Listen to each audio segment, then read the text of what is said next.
pessoal, como todos já me conhecem, vamos iniciar aí mais um capítulo, mais uma unidade da nossa disciplina Comunicação Empresarial, certo? É um pequeno resumo, coisinha básica, para não ficar tão extenso para vocês aí, na casa de vocês, certo? Mas lembrando que qualquer dúvida eu vou estar aqui à disposição para poder tirar de vocês, tá bom? Então, lembrando lá, olhando o cronograma de vocês, eu vou estar todas as quintas-feiras, manhã, tarde e noite, lá nos horários que está lá na plataforma de vocês e também no grupo do WhatsApp, tá bom? Eu vou estar aí nesses 3 turnos, caso alguém não tenha tempo de manhã, à tarde está disponível, à noite também, tá bom? Vamos lá. Passando um pouquinho para a gente aprender sobre a nossa comunicação empresarial. Então, vamos lá. O administrador e o comunicador. Muitos consideram que ao chegar à idade adulta, já está definido se uma pessoa é boa comunicadora ou não. Se é boa comunicadora, ótimo. Mas não tem mais nada a aprender, né? Se não, melhor resignar-se, ou seja, melhor treinar. Então, ou seja, é um mito e ao mesmo tempo é uma realidade nossa, presente em nossa região, onde as pessoas elas taxam as crianças se elas vão ser uma boa comunicadora ou não. Então, a partir do momento que você tem contato com uma criança, você já percebe mais ou menos como será ela na sua fase adulta. Se ela vai ser boa de apresentação de trabalhos, se ela é boa de interpretação de textos, se ela é boa em falar em público, se ela é boa em escrita. E aí dá para você já perceber no decorrer da sua fase infantil. Um administrador trabalha com pessoas e necessita comunicar-se quase todo o tempo. Buscando atender a essa necessidade, nessa parte do livro estão compilados conhecimentos sobre comunicação não verbal, técnicas que podem melhorar a comunicação oral, a comunicação escrita, as negociações e sugestões de como organizar e participar de entrevistas e reuniões. Então, ou seja, nós enquanto administradores precisamos a todo instante, a qualquer momento do nosso dia, estar comunicando com outras pessoas.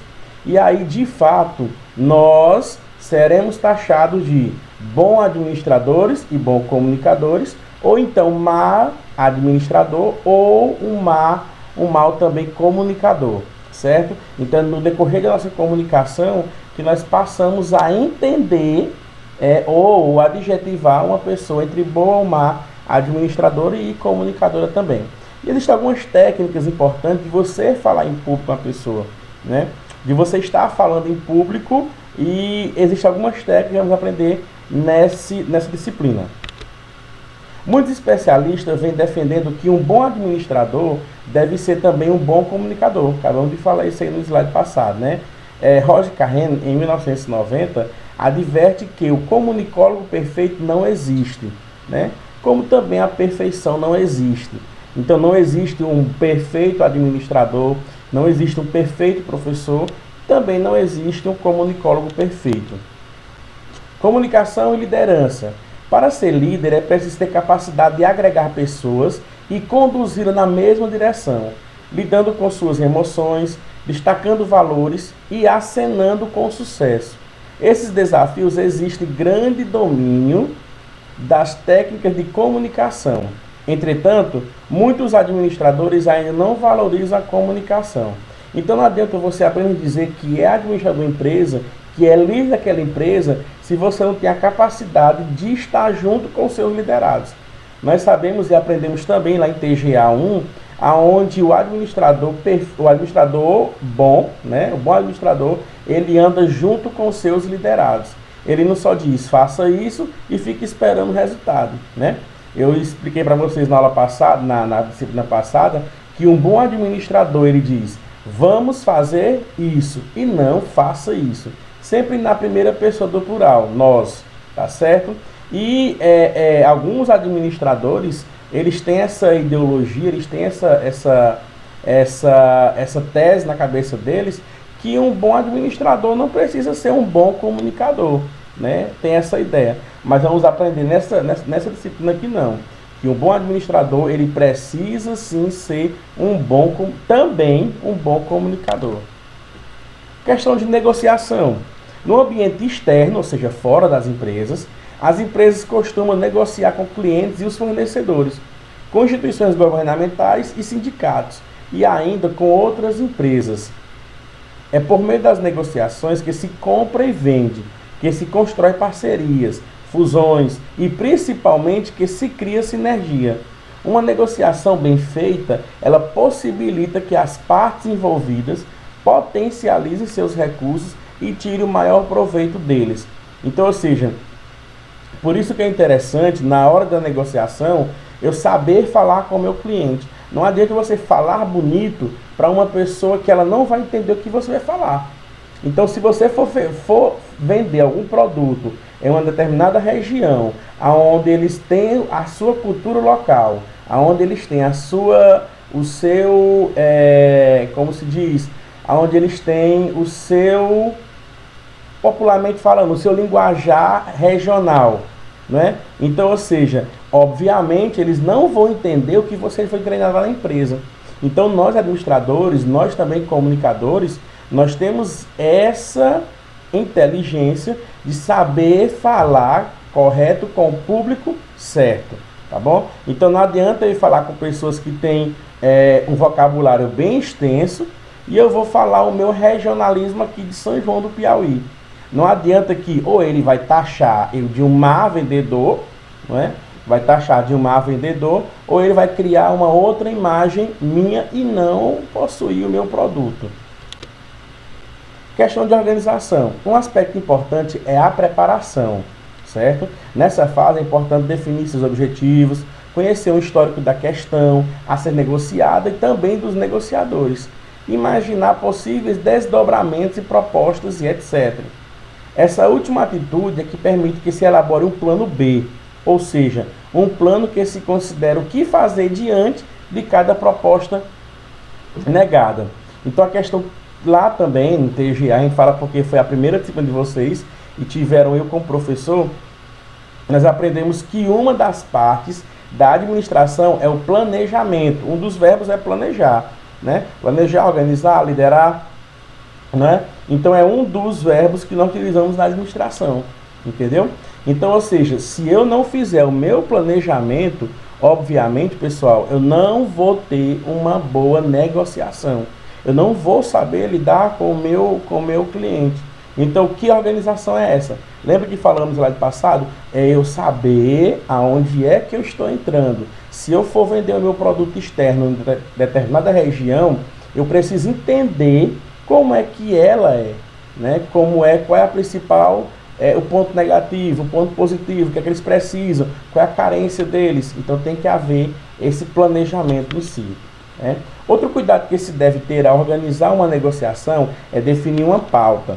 Definir a definição de pauta, as boas-vindas, né?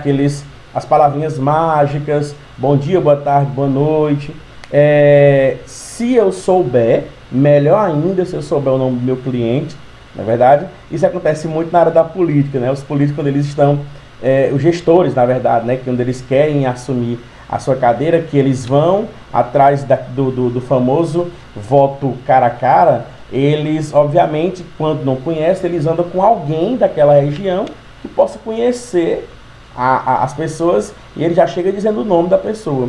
Então é bom nós, enquanto administradores ou vendedores externos, sabermos o nome da pessoa que eu vou ofertar o produto. Não é coisa obrigatória, mas é sempre bom estar inovando também, tá bom? Decidido quando será o encontro e quanto tempo será usado para ele. Deve-se considerar que o tipo de local influencia na qualidade da negociação. Escolher ou criar um ambiente agradável que inclui iluminação e acomodações adequadas, bem como serviços como água, café, chá, petisco, evita que alguém fique irritado por desconforto. Então, essa parte da organização fala um pouquinho mais de você trazer o cliente a você, né? Nós falamos um pouquinho da questão da venda externa e agora é também externa, mas eu vou trazer o meu cliente para mim. Então, no momento que eu trago o meu cliente para mim, eu tenho que dar conforto para o local que eu estou levando ele. para ele se sentir aonde ele é o ápice da história. Ele está no topo, né? Por mais que o seu objetivo enquanto administrador, enquanto vendedor, é simples, é apenas querer vender o produto, mas ele tem que estar acima até do seu produto também. A comunicação.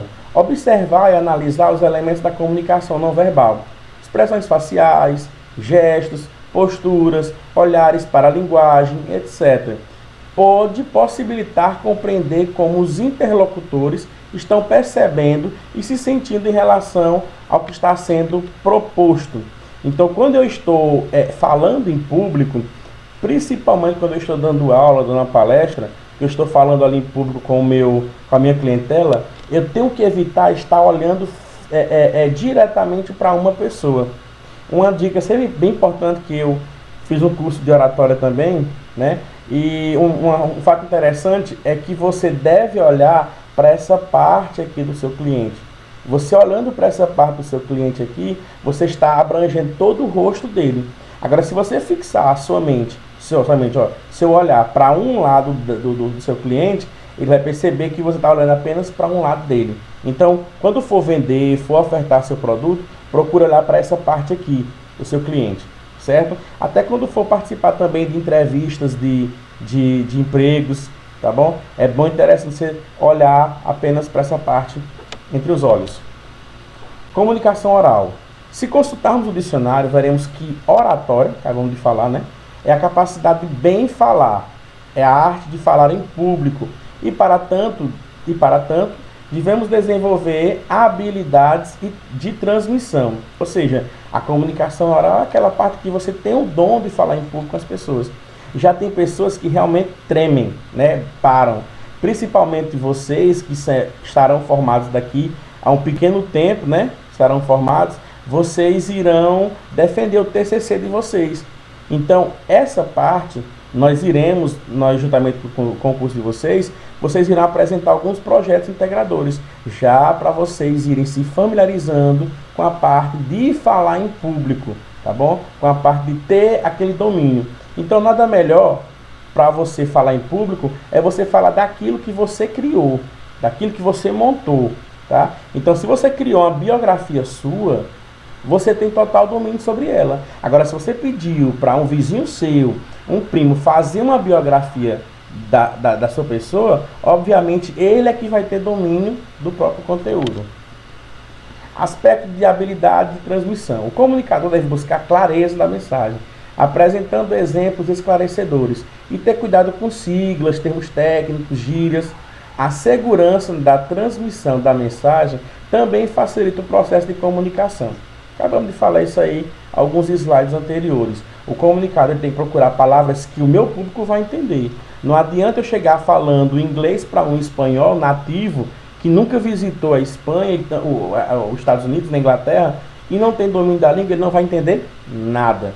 Da mesma forma, você falar palavras que você tem um vocabulário amplo, mas talvez o seu cliente não tenha. Evitar também gírias é essencial, tá bom? Vamos deixar para falar gírias apenas quando eu já tiver uma familiaridade com o meu cliente, ou seja, quando ele já fez a compra, na verdade, né? E o feedback. O que é o feedback? Utiliza-se o processo de comunicação para garantir que os trabalhadores conheçam as suas oportunidades de melhoria, bem como seus pontos fortes, e a partir desse conhecimento alcance patamares cada vez mais altos em seu desenvolvimento.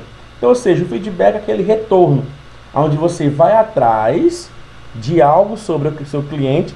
Quando chega na sua casa, você faz todo um feedback, ou seja, toda uma biografia dele, o que ele gosta, o que ele não gosta, quais as dificuldades, quais as facilidades dele, tá bom? Então, o feedback quer dizer o retorno, é o retorno de algo que você foi buscar.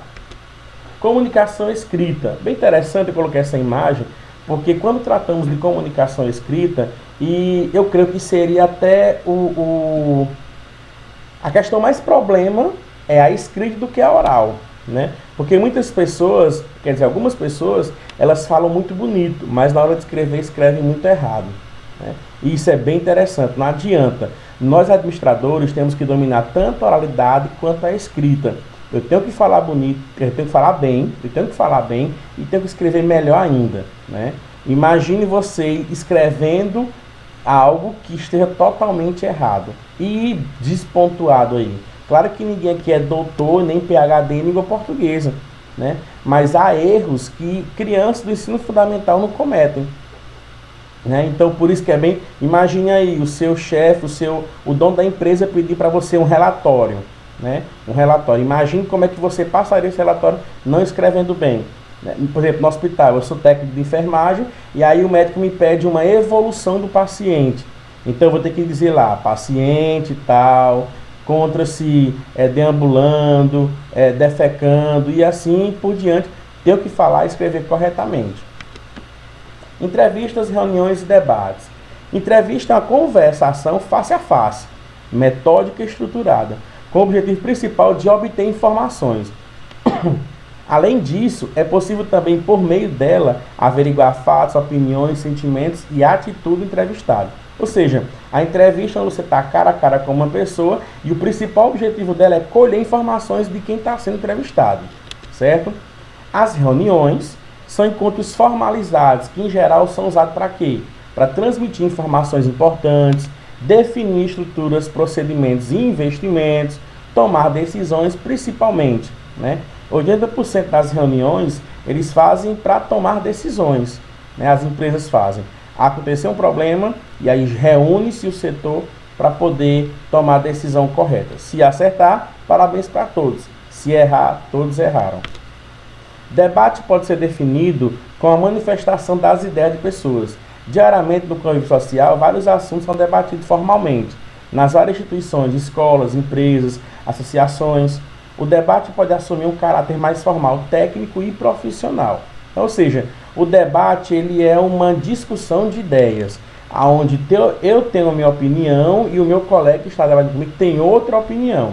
Ninguém vai debater opiniões iguais. Claro e notório isso daí. Se eu tenho uma opinião sobre o aborto e meu colega tem a mesma opinião que eu, não vai haver debate, né? Que é o que recentemente está acontecendo, até o Supremo acho que barrou, né? Não estou bem por dentro, acho que barrou a questão do aborto, né? É imprescindível que os argumentos contra ou a favor são postos em confronto, emulando um processo democrático, ou seja, todos têm direito à palavra e todas as ideias são debatidas livremente.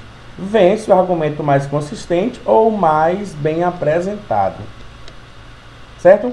Então, encerramos por aqui nossa aula de hoje. Fiz um pequeno resumão. Se fui rápido demais, voltem um pouquinho o vídeo de vocês aí. E aí, aguardem para o próximo vídeo, nossa última videoaula, que será apresentada na próxima unidade. Tá bom? Valeu, galera!